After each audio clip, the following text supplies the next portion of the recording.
Hello guys, welcome to my channel. Guys, आज का जो ये वर्कशीट है, ये आप देख रहे हैं यहाँ पर हेडिंग शिक्षा निर्देशालय राष्ट्रीय राजधानी क्षेत्र दिल्ली। ये जो वर्कशीट है ये क्लास 9 का वर्कशीट 7 है। आज का दिनांक 20/7/2020, ठीक है। और ये विषय हिंदी का वर्कशीट है। इसमें एक गद्यांश दिया गया है जिसमें बोला गया है कि पढ़कर निम्नलिखित प्रश्नों का उत्तर दीजिए, यानी इसके नीचे कुछ प्रश्न दिए गए हैं, उनके आंसर देना है। गाइज, ये जो गद्यांश है ये दो बैलों की कथा से लिया गया है, हिंदी के दो बैलों की कथा से।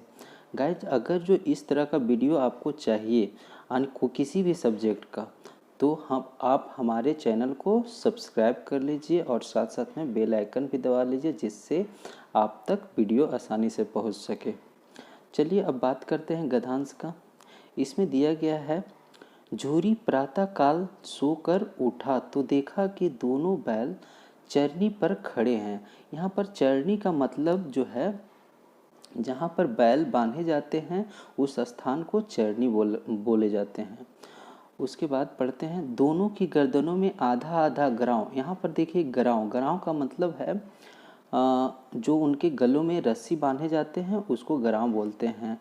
आधा आधा गराव लटक रहा था, घुटने तक पांव कीचड़ में सने हैं और दोनों की आंखों में विद्रोहमय स्नेह झलक रहा है। झूरी बैलों को देखकर स्नेह से गदगद हो गया। दौड़कर उन्होंने गले लगा लिया।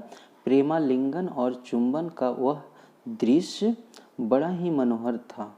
घर और गांव के लड़के जमा हो गए और तालियां बजाकर उनका स्वागत करने लगे। गांव के इतिहास में यह घटना अभूतपूर्व न होने पर भी महत्वपूर्ण थी। बाल सभा ने निश्चय किया, दोनों पशु, यहाँ पर देखेंगे, दोनों पशु वीरों को अभिनंदन पत्र देना चाहिए। कोई अपने घर से रोटियां लाया, कोई गुड़, कोई चोकर। यहाँ पर आप देख रहे हैं, यहाँ पर आप देखेंगे कि यहाँ पर बोला गया अभिनंदन पत्र। यहाँ पर अभिनंदन पत्र का मतलब कोई पत्र और पेपर नहीं है, यहाँ पर है जो उनको मतलब इस अभूतपूर्व, एक तरह से कहें एक महत्वपूर्ण, वहाँ से घर, उनके ससुराल से उतना दूर से वापस इनके घर वापस लौट जाता है, जिसके कारण बच्चों ने खुश होकर उनके लिए तरह तरह की खाने के चीज़ जैसे में रोटियां, गुड़, चौकर आदि उन्हें देते हैं।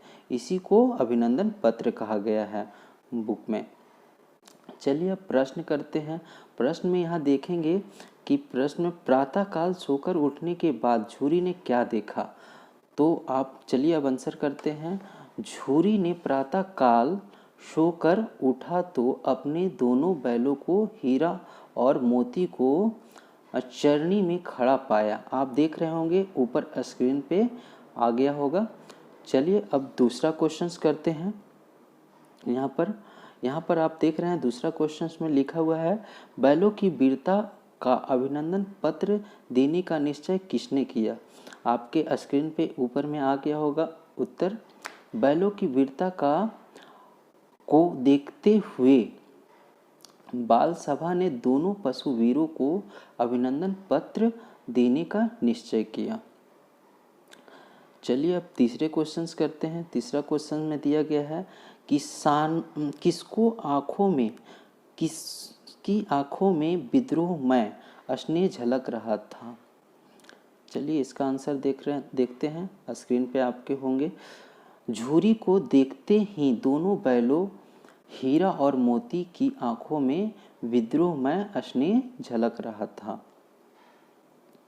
चलिए चौथा क्वेश्चन करते हैं। चौथा क्वेश्चन में आप ये देखेंगे, यहाँ पे बैलों की क्या दशा थी। दोनों बैलों जब झूरी के ससुराल से भाग के आया तो दोनों के गर्दनों में आधा आधा गराव लटक रहा था। गराव यहाँ पर पहले भी बोले कि गराव का मतलब होता है रस्सी, लटक रहा था। घुटने तक पांव कीचड़ से भरे थे। चलिए अब चौथे क्वेश्चंस करते हैं, पाँचवें क्वेश्चंस करते हैं। पाँचवा क्वेश्चन में दिया गया है तालियां बजा बजाकर कौन बैलों को स्वागत करने लगे और क्यों। इसका आंसर आप स्क्रीन पे देख रहे होंगे।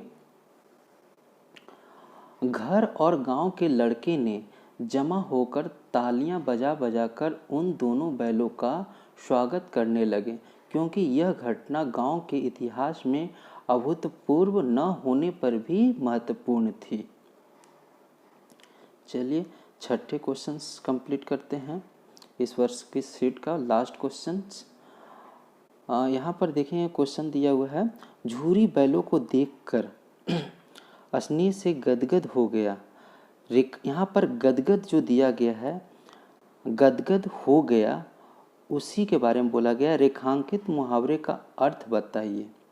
इसका अर्थ है बहुत अधिक प्रसन्न होना, यानी बहुत अधिक प्रसन्न। गाइज इस तरह का वीडियो अगर जो और भी चाहिए तो आप सब्सक्राइब कर लें और बेल आइकन दबाना ना भूलें। Thank you watching my video. Thank you.